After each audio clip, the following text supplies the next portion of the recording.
Oi pessoal, tudo bem? Aqui é a Liazinha e esse é o canal Liazinha Lê Livros. E dando continuidade à leitura do nosso livro Dom Casmurro de Machado de Assis. Hoje eu vou ler do capítulo 26 até o 40. Nós vamos falar sobre a vida no seminário e amizade com Escobar. E eu insisto aqui com vocês, peço a gentileza de vocês se inscreverem no canal, dar um like e compartilhar esta leitura com aqueles que não têm acesso a esse tipo de leitura e que gostem desse tipo de leitura, tá bem? Me ajudem aí, estou na campanha para os 500 inscritos, então conto com vocês, tá? E deixa seu comentário aí ao final. Então vamos lá. Capítulo 26. As leis são belas. Pela cara de José Dias passou algo parecido com o reflexo de uma ideia. Uma ideia que o alegrou extraordinariamente. Calou-se. Alguns instantes eu tinha os olhos nele. Ele voltara os seus para o lado da barra, como insistisse. É tarde, disse ele. Mas para lhe provar que não há falta de vontade, irei falar à sua mãe. Não prometo vencer, mas lutar. Trabalharei com alma. Deveras, não quer ser padre? As leis são belas, meu querido. Pode ir a São Paulo, a Pernambuco ou ainda mais longe. Há boas universidades por esse mundo afora. Vá para as leis, se tal é a vocação. Se tal é a sua vocação, vou falar com a dona Glória, mas não conte só comigo. Fale também a seu tio. Hei de falar. Pegue-se também com Deus e a Virgem Santíssima, concluiu apontando para o céu. O céu estava meio esfarruscado. No ar, perto da praia, grandes pássaros negros faziam giros, avoaçando ou pairando, e desciam a roçar os pés na água. E tornavam a erguer-se para descer novamente. Mas nem as sombras do céu, nem as danças fantásticas dos pássaros me desviavam o espírito do meu interlocutor. Depois de lhe responder que sim, emendei-me. Deus fará o que o Senhor quiser. Não blasfeme, Deus é dono de tudo. É Ele, só por si, a terra e o céu, o passado, o presente e o futuro. Peça-lhe a sua felicidade, que eu não faço outra coisa. Uma vez que você não pode ser padre e prefere as leis. As leis são belas, sem desfazer da teologia, que é melhor que tudo, como a vida eclesiástica é a mais santa. Por que não há de ir estudar leis fora daqui? Melhor é ir logo para alguma universidade e, ao mesmo tempo que estuda, viaja. Podemos ir juntos, veremos as terras estrangeiras, ouviremos inglês, francês, italiano, espanhol, russo e até sueco. Dona Glória provavelmente não poderá acompanhá-lo. Ainda que possa e vá, não quererá guiar os negócios, papéis, matrículas e cuidar de hospedarias e andar com você de um lado para o outro. As leis são belíssimas. Está dito, pede à mamãe que não me metas no seminário. Pedir, peço, mas pedir não é alcançar. Anjo do meu coração, se vontade de servir é poder de mandar, estamos aqui, estamos a bordo. Você não imagina o que é a Europa. A Europa. Levantou a perna e fez uma pirueta. Uma das suas ambições era tornar a Europa. Falava dela muitas vezes, sem acabar de tentar minha mãe nem tio Cosme. Por mais que louvasse os ares e as belezas, não contava com esta possibilidade de ir comigo e lá ficar a eternidade dos meus estudos. Estamos a bordo, Bentinho, estamos a bordo. Capítulo 27. Ao portão. Ao portão do passeio, um mendigo estendeu-nos a mão. José Dias passou adiante e eu pensei em Capitu e no seminário. Tirei 2 vinténs do bolso e dei ao mendigo. Ele beijou a moeda. Eu pedi-lhe que rogasse a Deus por mim, a fim de que eu pudesse satisfazer os meus desejos. Sim, meu devoto. Chamo-me Bento, acrescentei para esclarecê-lo. Capítulo 28, na rua. José Dias ia tão contente que trocou o homem dos momentos graves, como era na rua, pelo homem dobradiço e inquieto. Mexia-se todo, falava de tudo, fazia-me parar a cada passo diante de um mostrador ou de um cartaz de teatro. Contava-me o enredo de algumas peças, recitava monólogos em verso, fez os recados todos, pagou contas, recebeu aluguéis de casa, para si comprou 1/20 de loteria. Afinal, o homem teso rendeu o flexível e passou a falar pausado com superlativos. Não vi que a mudança era natural. Temi que houvesse mudado a resolução assentada, e entrei a tratá-lo com palavras e gestos carinhosos até entrarmos no ônibus. Capítulo 29, o Imperador. Em caminho encontramos o imperador, que vinha da escola de medicina. O ônibus em que íamos parou, como todos os veículos. Os passageiros desceram a rua e tiraram o chapéu, até que o coche imperial parasse. Quando tornei ao meu lugar, trazia uma ideia fantástica, a ideia de ir ter com o imperador, contar-lhe tudo e pedir-lhe a intervenção. Não confiaria essa ideia a Capitu. Sua Majestade pedindo mamãe cede. Pensei comigo. Vi então o imperador escutando-me, refletindo e acabando por dizer que sim, que iria falar com a mãe. Eu beijava-lhe a mão com lágrimas e logo me achei em casa à espera, até ouvir os batedores e o piquete da cavalaria. E o imperador, é um imperador, é um imperador. Toda a gente chegava às janelas para vê-lo passar, mas não passava. O coche parava à nossa porta. O imperador apeava e entrava. Grande alvoroço na vizinhança. O imperador entrou na casa de Dona Glória. Que será? Que não será? A nossa família saía a recebê-lo. Minha mãe era a primeira e lhe beijava a mão. Então o imperador, todo risonho, sem entrar na sala ou entrando, não me lembro bem. Os sonhos são muitas vezes confusos. Pedi à minha mãe que não me fizesse padre, e ela, lisonjeada e obediente, prometia que não. A medicina, por que não lhe manda ensinar medicina, uma vez que é do agrado de vossa majestade? Mande ensinar-lhe medicina, é uma bonita carreira, e nós temos aqui bons professores. Nunca foi a nossa escola? É uma bela escola.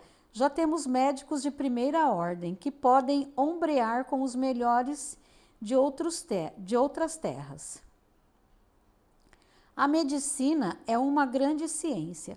Basta só isso de dar a saúde aos outros, conhecer as moléstias, combatê-las e vencê-las.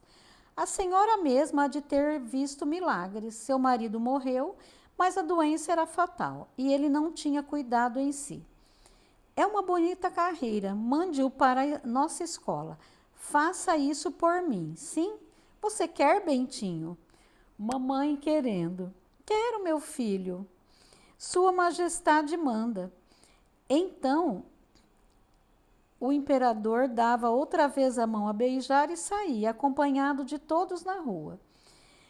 A rua cheia de gente, as janelas atopetadas, um silêncio de assombro.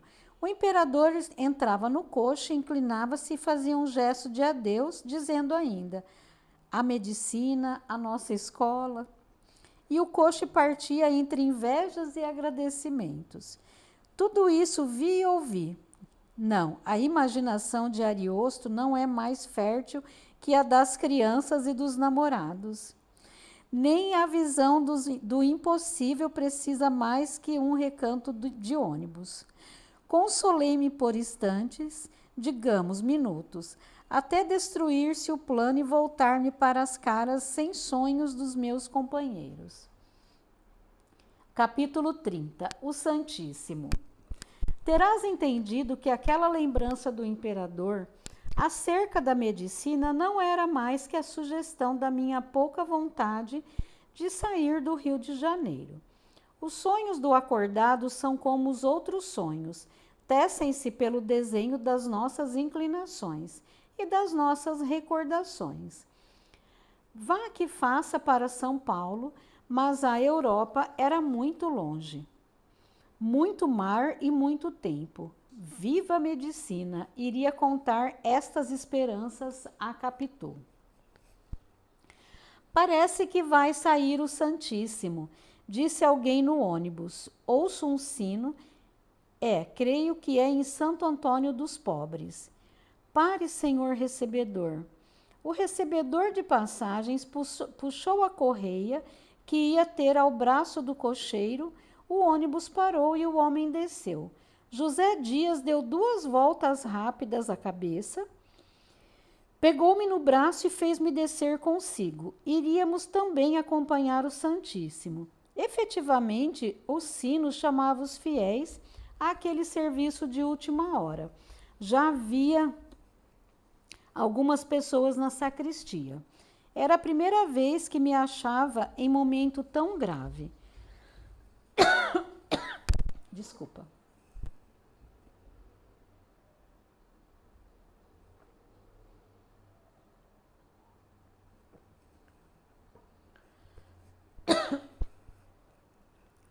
Obedeci, a princípio constrangido, mas logo depois satisfeito.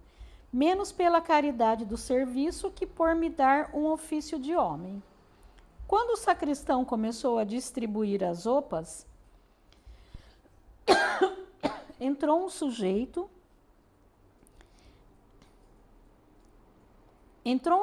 esbaforido. Era o meu vizinho, o Pádua, que também iria acompanhar o Santíssimo.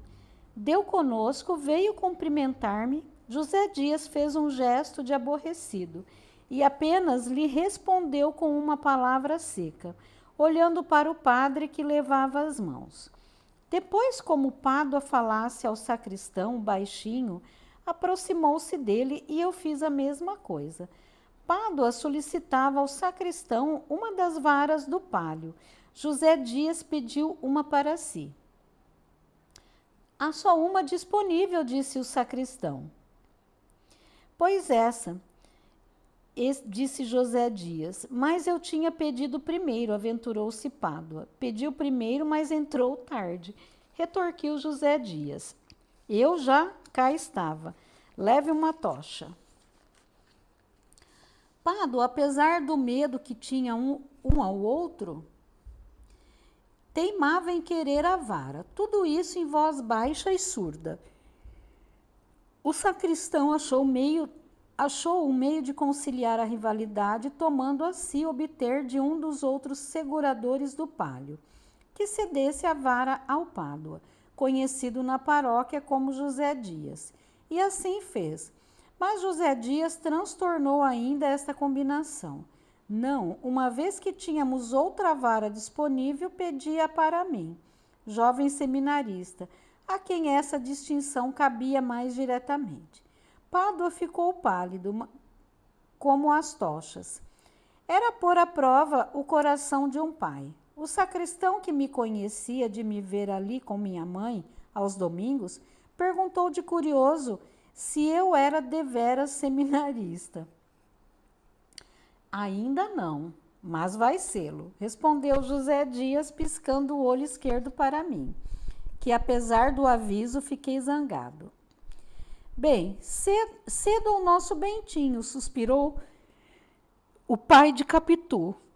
Pela minha parte, quis ceder-lhe a vara. Lembrou-me que ele costumava acompanhar o Santíssimo Sacramento aos moribundos. Levando uma tocha, mais que a última vez conseguira uma vara de palio. A distinção especial do palio vinha de cobrir o vigário e ao sacramento. Para a tocha, qualquer pessoa servia. Foi ele mesmo que me contou e explicou isso, cheio de uma glória pia e risonha. Assim fica entendido O alvoroço com que entrara na igreja era a segunda vez do palio, tanto que cuidou logo de ir pedi-lo, e nada. E tornava a tocha comum. Outra vez a interinidade interrompida. O administrador regressava ao antigo cargo. Quis ceder-lhe a vara. O agregado tolheu-me este ato de generosidade e pediu ao sacristão que nos pusesse, a ele e a mim, com 2 varas da frente, rompendo a marcha do palio. Opas enfiadas, tochas distribuídas e acesas, padre e cibório prontos. O sacristão de isope e campainha nas mãos, saiu o préstito à rua. Quando me vi com 2 varas, uma das varas passando pelos fiéis que se ajoelharam, fiquei comovido. Pádua roía a tocha amargamente. É uma metáfora, não acho outra forma, mas vivia de dizer a dor e a humilhação do meu vizinho. De resto, não pude mirá-lo por muito tempo, nem ao agregado que, paralelamente a mim, ergui a cabeça com o ar de ser ele próprio o Deus dos exércitos. Com pouco senti-me cansado, os braços caíam-me, felizmente, a casa era perto na rua do Senado. A enferma era uma senhora viúva, tísica, tinha uma filha de 15 ou 16 anos, que estava chorando à porta do quarto. A moça não era formosa, talvez nem tivesse graça. Os cabelos caíam despenteados e as lágrimas faziam-lhe encarquilhar os olhos. Não obstante, o total falava e cativava o coração. O vigário confessou a doente, deu-lhe a comunhão e os santos óleos. O pranto da moça redobrou tanto que senti os meus olhos molhados e fugi. Vim para perto de uma janela, pobre criatura. A dor era comunicativa em si mesma, complicada da lembrança de minha mãe, doeu-me mais. E quando enfim pensei em Capitu, senti um ímpeto de soluçar também. Enfiei-me pelo corredor e ouvi alguém dizer-me: não chore assim. A imagem de Capitu ia comigo e a minha imaginação, assim como lhe atribuía lágrimas. Há pouco, assim lhe encheu a boca de riso agora. Via-a escrever no muro, falar-me, andar à volta, com os braços no ar. Ouvi distintamente o meu nome, de uma doçura que me embriagou, e a voz dela. As tochas acesas tão lúgubres na ocasião tinham-me ares de um lustre nupcial. Que era lustre nupcial? Não sei, era alguma coisa contrária à morte, não vejo outra mais que bodas. Esta nova sensação me dominou tanto que José Dias veio a mim e me disse ao ouvido em voz baixa: não ria assim. Fiquei sério depressa. Era o momento da saída. Peguei da minha vara e, como já conhecia a distância e agora voltávamos para a igreja, o que fazia a distância menor. O peso da vara era muito pequeno. Demais o sol cá fora, a animação da rua, os rapazes da minha idade que me fitavam cheios de inveja, as devotas que chegavam às janelas ou entravam nos corredores e se ajoelhavam à nossa passagem. Tudo me enchia a alma de lipidez nova. Pádua, ao contrário, ia mais humilhado. Apesar de substituído por mim, não acabava de consolar a tocha, da miserável tocha. E, contudo, havia outro que também traziam tocha e apenas mostravam a compostura do ato. Não iam garridos, mas também não iam tristes. Via-se que caminhavam com honra. Capítulo 31. Curiosidades de Capitu. Capitu preferia tudo ao seminário. Em vez de ficar abatida com a ameaça da larga separação, se vingasse a ideia da Europa, mostrou-se satisfeita. E quando lhe contei o meu sonho imperial, não, Bentinho, deixemos o imperador sossegado, replicou. Fiquemos por ora com a promessa do José Dias. Quando é que ele disse que falaria à sua mãe? Não marcou o dia, prometeu que ia ver, que falaria logo que pudesse, e que me pegasse com Deus. Capitu quis que lhe repetisse as respostas todas do agregado, as alterações do gesto e até a pirueta, que apenas lhe contara. Pedia o som das palavras, era minuciosa e atenta, a narração e o diálogo. Tudo parecia remoer consigo.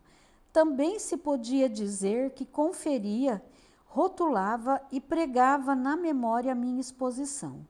Esta imagem é porventura melhor que a outra, mas a ótima delas é nenhuma. Capitu era Capitu. Isto é, uma criatura muito particular, mais mulher do que eu era homem. Se ainda o não disse, aí fica. Se disse, fica também. Há conceitos que se devem incutir na alma do leitor, à força da repetição. Era também mais curiosa. As curiosidades de Capitu dão para um capítulo. Eram de vária espécie, explicáveis e inexplicáveis, assim úteis como inúteis, umas graves, outras frívolas. Gostava de saber tudo. No colégio, onde desde os 7 anos aprendera a ler, escrever e contar, francês, doutrina e obras de agulha, não aprendeu, por exemplo, a fazer renda. Por isso mesmo quis que a prima Justina lhe ensinasse. Se não estudou latim com o padre Cabral, foi porque o padre, depois de lhe o propor gracejando, acabou dizendo que o latim não era língua de meninas. Capitu confessou-me um dia que esta razão acendeu nela de o saber. Em compensação, quis aprender inglês com um velho professor, amigo do pai, e parceiro deste ao solo. Mas não foi adiante. Tio Cosme ensinou-lhe gamão. Anda a apanhar um capotinho, Capitu, dizia-lhe ele. Capitu obedecia e jogava com facilidade e com atenção. Não sei se diga com amor. Um dia fui achá-la desenhando a lápis um retrato. Dava os últimos rasgos e pediu que esperasse para ver se estava parecido. Era de meu pai, copiado da tela que minha mãe tinha na sala e que ainda agora está comigo. Perfeição não era, ao contrário, os olhos saíram esbugalhados e os cabelos eram pequenos círculos uns sobre outros. Mas não tendo ela rudimento algum de arte e havendo tudo aquilo de memória em poucos minutos, achei que era obra de muito merecimento. Descontai-me a ideia e a simpatia. Ainda assim, estou que aprenderia facilmente pintura. Como aprendeu música mais tarde? Já então namorava o piano da nossa casa, velho traste inútil apenas de estimação. Lia os nossos romances, folheava os nossos livros de gravura, querendo saber das ruínas, das pessoas, das campanhas, o nome, a história, o lugar. José Dias dava-lhe essas notícias com certo orgulho de erudito. A erudição deste não avultava muito mais que a sua homeopatia de cantagalo. Um dia, Capitu quis saber o que eram as figuras da sala de visitas. O agregado disse-lhe sumariamente, demorando-se um pouco mais em César, com exclamações e latins. César, Júlio César, grande homem, tu coque brute. Capitu não achava bonito o perfil de César, mas as ações citadas por José Dias davam-lhe gestos de admiração. Ficou muito tempo com a cara virada para ele. Um homem que podia tudo, que fazia tudo. Um homem que dava a uma senhora uma pérola do valor de 6 milhões de sestércios. E quanto valia cada sestércio? José Dias, não tendo presente o valor do sestércio, respondeu-lhe entusiasmado: é o maior homem da história. A pérola de César acendia aos olhos de Capitu. Foi nessa ocasião que ela perguntou à minha mãe por que é que já não usava as joias do retrato. Referia-se ao que estava na sala com o do meu pai. Tinha um grande colar, um diadema e brincos. São joias viúvas, como eu, Capitu. Quando é que botou estas? Foi pelas festas da coroação. Oh, conte-me das festas de coroação.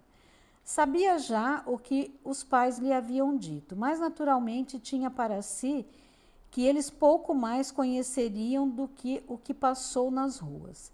Queria notícia das tribunas da Capela Imperial e dos salões de bailes. Nascera muito tempo depois daquelas festas célebres, ouvindo falar vezes da maioridade. Teimou um dia em saber o que fora este acontecimento. Disseram-lhe e achou que o imperador fizera muito bem em querer subir ao trono aos 15 anos. Tudo era matéria às curiosidades de Capitu. Mobílias antigas, alfaias velhas, costumes, notícias de Itaguaí, a infância e a mocidade de minha mãe. Um dito aqui, uma lembrança dali, um adágio da colar. Capítulo 32. Olhos de... E eu encerro aqui, pessoal, a leitura dessa primeira parte dos capítulos do 26 ao 40. Trago a parte 2. Até já!